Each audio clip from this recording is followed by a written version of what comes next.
Everything that the water touches is all connected.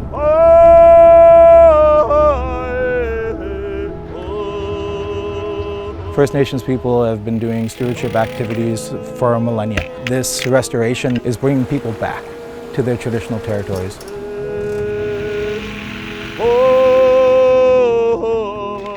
I was guilty of it growing up as a fisherman, not realizing the kind of environmental damage that we were doing by just throwing something overboard.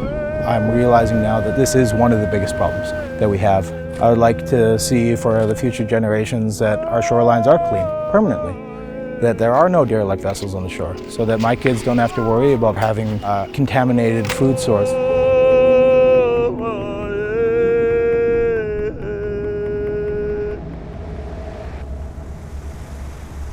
All right, you guys, come on over. I just got a question for all of the kids here. Does anybody eat clams? Yeah, raise your hand if you eat clams. When you think about plastic and any other kind of materials that wash up on the beach, as the tides come in and out, it breaks it down into tiny little pieces. Clams, they're actually filter feeders, so they eat everything that comes by. And that can include pieces of plastic or other debris that comes on the shoreline. And then when we go and harvest the clams to eat them, we end up ingesting that same plastic. Everything's all connected, from the debris that we put on our shorelines to the food that we eat. So it's really important for us to keep these shorelines clean so that when we're going to enjoy some of our traditional foods, we're not ingesting any of the debris. I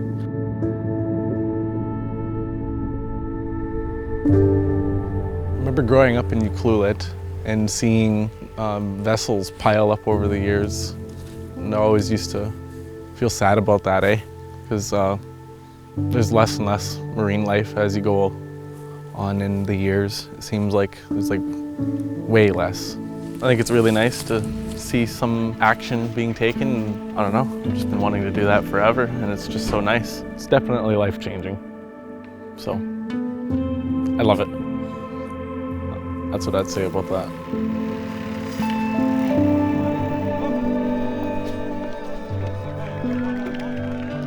There's lots of work that we could do as Indigenous people when it comes to restoration work, when it comes to fixing up the mess that past generations have left us in. And we just need to be, as leaders, we need to find those dollars to employ these kids so that they have a job that's meaningful.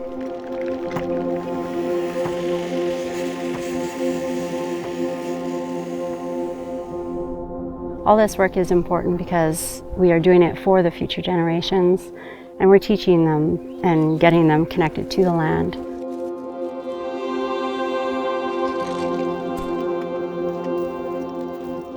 I think it's important to bring people together in these areas to have them connected to the land, connected to the water, and show them that it's important work that we can all get together and do.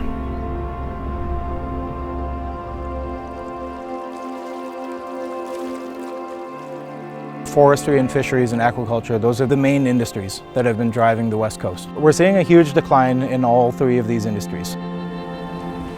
If I could still be a fisherman, I would, but realistically, I can't be a fisherman.